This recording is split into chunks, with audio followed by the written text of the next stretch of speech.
Eu cumprimento a todos os amados e queridos irmãos com a doce e gloriosa paz do nosso Senhor e Salvador Jesus Cristo.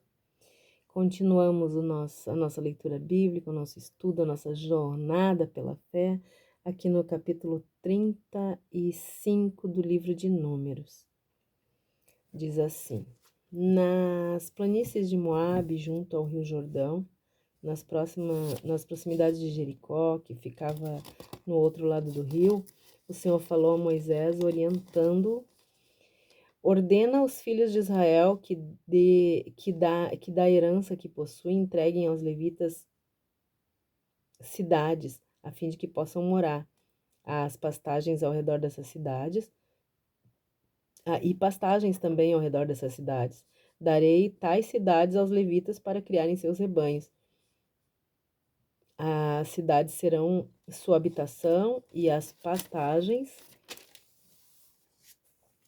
nos seus arredores serão para o seu gado, seus bens e todos os seus animais.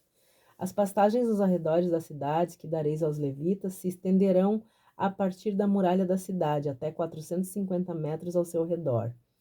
Do lado de fora da cidade, medireis 900 metros em direção ao lado leste para o sul, para o oeste e para o lado norte, ficando a cidade no centro.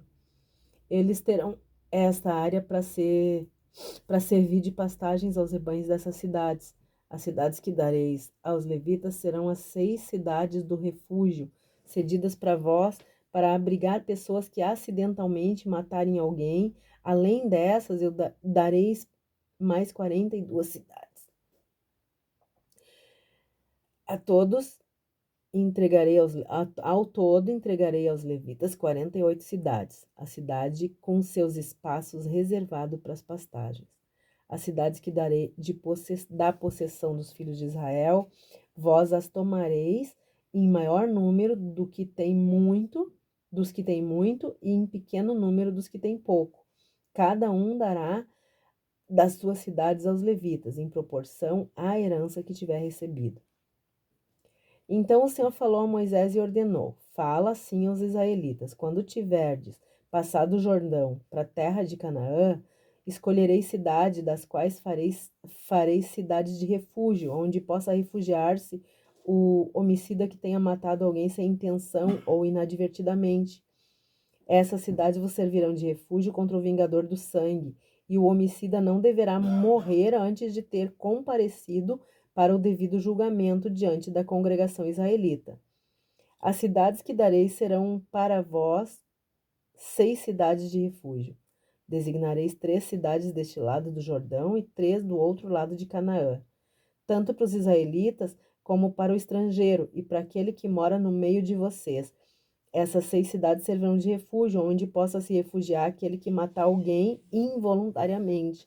Entretanto, se feriu alguém com um objeto de ferro e disso resultou a morte dessa pessoa, é um assassino, e portanto o homicida terá que ser executado.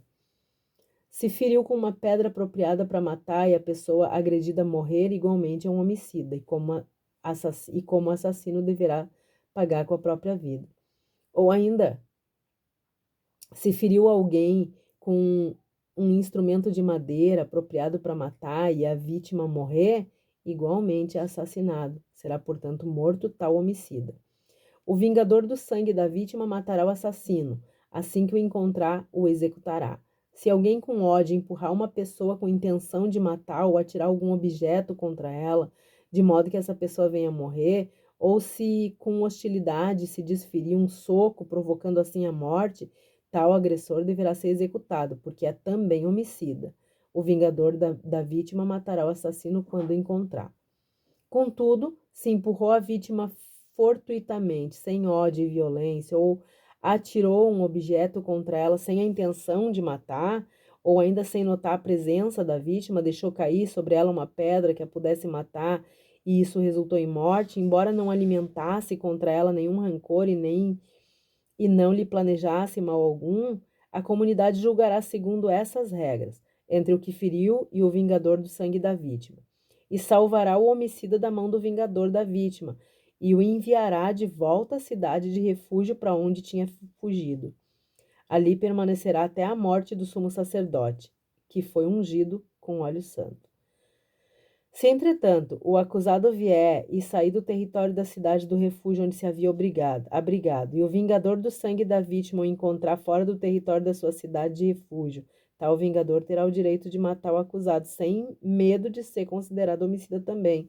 Portanto, o acusado deverá permanecer na cidade de refúgio até a morte do sumo sacerdote. Somente depois da morte do sumo sacerdote poderá retornar à sua propriedade. Essas exigências jurídicas serão para vocês e para todas as vossas gerações em qualquer lugar onde habitardes.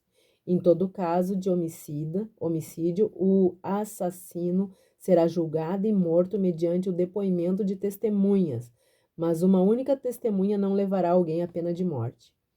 Não aceitareis resgate pela vida de um assassino condenado à morte, pois ele deverá pagar com sua própria vida.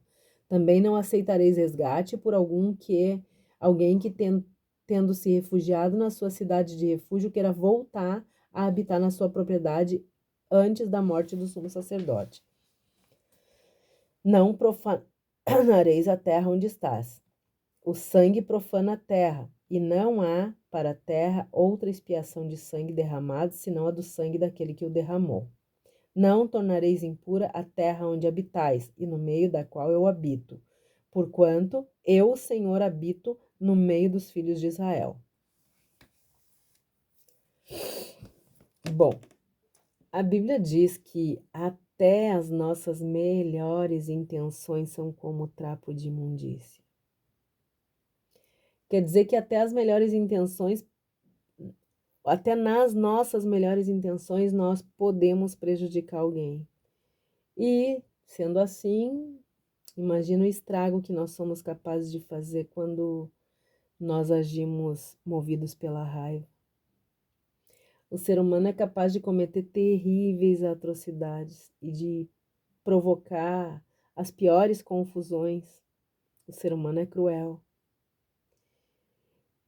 Nós precisamos então saber que nós não precisamos dos empurrões do diabo para merecer o inferno, porque todo ser humano natural já é réu do inferno.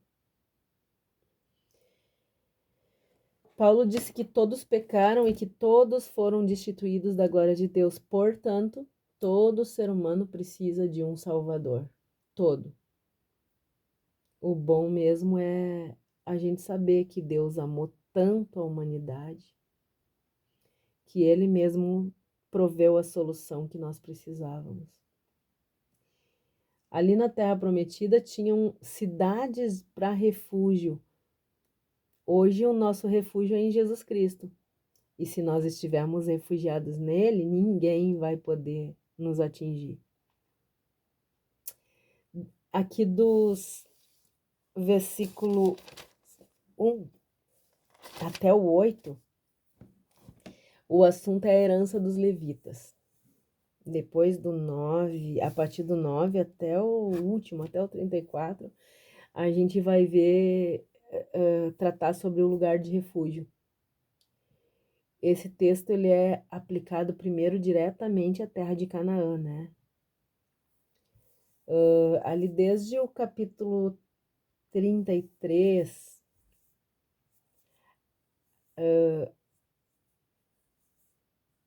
desde o capítulo 33, lá no versículo 50 até o capítulo 36, aqui no versículo 13, o contexto desde lá até aqui, são os regulamentos para os assentamentos da Terra Prometida, né? Mas nós precisamos ver que o capítulo tem ensinamentos muito preciosos para todos os cristãos, para todos nós. Porque aqui Deus já estava prevendo, né, que é possível matar uma pessoa sem intenção. E isto pode provocar tanta raiva no ente querido dessa pessoa que ele vai querer vingar o sangue que foi derramado, né? E aí a Bíblia nos ensina aqui que é preciso impedir que a raiva faça um vingador cometer mais um crime. um assassinato, né? Daqui a pouco essa pessoa com tanta raiva acaba cometendo um assassinato, acaba cometendo um assassinato, né? E matando alguém que na verdade não tinha tido a intenção de matar. Essa é a diferença entre um homicídio doloso e um homicídio culposo, que pode ter sido um acidente, né? Deus conhece o coração humano e ele sabe que a incoerência é uma marca do pecador e que ele está sempre pronto para explodir. Sim, queridos, o ser humano, nós estamos sempre prontos para explodir. E foi por isso que Deus já providenciou a proteção para o infrator e para o vingador, projetando, né, as cidades de refúgio. Gente, que amor, que cuidado. A gente vê que Deus cuida e se preocupa até com os que pecam por acidente, mas não protege nem se preocupa com quem pratica o mal intencionado, né? Quem peca intencionalmente, sabendo que está pecando, escolheu o seu próprio estilo de vida, né? O estilo de vida pecaminoso, e com esses a Bíblia está dizendo para nós que Deus não se preocupa. Mas com aqueles que pecam por acidente, olha que amor, até as cidades de refúgio. Se nós prestar bem atenção nesse capítulo, nós vamos compreender a mensagem do Evangelho todinha. Porque aqui está exatamente o sonho de Deus para a igreja aqui na Terra. O sonho de Deus para os cristãos. Porque a igreja, a congregação, ela deve ser o refúgio do pecador que procura ajuda. E de forma nenhuma a igreja pode ser um esconderijo para pecador não arrependido, né? Que tem muita gente, muito pecador, muitos homens, que tem a intenção só de escapar da justiça do homem, né? E até mesmo do juízo final, mas a Bíblia é muito clara. A igreja realmente está cheia de gente carregando Bíblia para fugir da justiça dos homens. Mas a ideia e o objetivo de Deus com a igreja é que a igreja realmente seja o lugar de refúgio do pecador arrependido, do pecador que realmente procura um lugar para se consertar. O perdão, queridos, foi oferecido na cruz e é para pecador arrependido que confessa e que não deseja mais pecar. Mas nós temos que ter muito claro que o perdão não está disponível. De forma nenhuma o perdão está disponível para quem está consciente da sua situação e continua escondendo e acariciando os seus pecados. Quando a igreja abraça, quando a igreja encoberta um pecador não arrependido, ela se torna cúmplice do pecador voluntário desses membros. Se a igreja tolera as coisas que Deus não tolera, então essa não é a igreja de Cristo. Fuja dela. Que Deus nos abençoe, nos guarde, que tenha misericórdia de todos nós, que perdoe os nossos pecados e que faça resplandecer o seu rosto sobre todos nós. Um forte abraço e até o próximo capítulo, em nome de Jesus. Amém.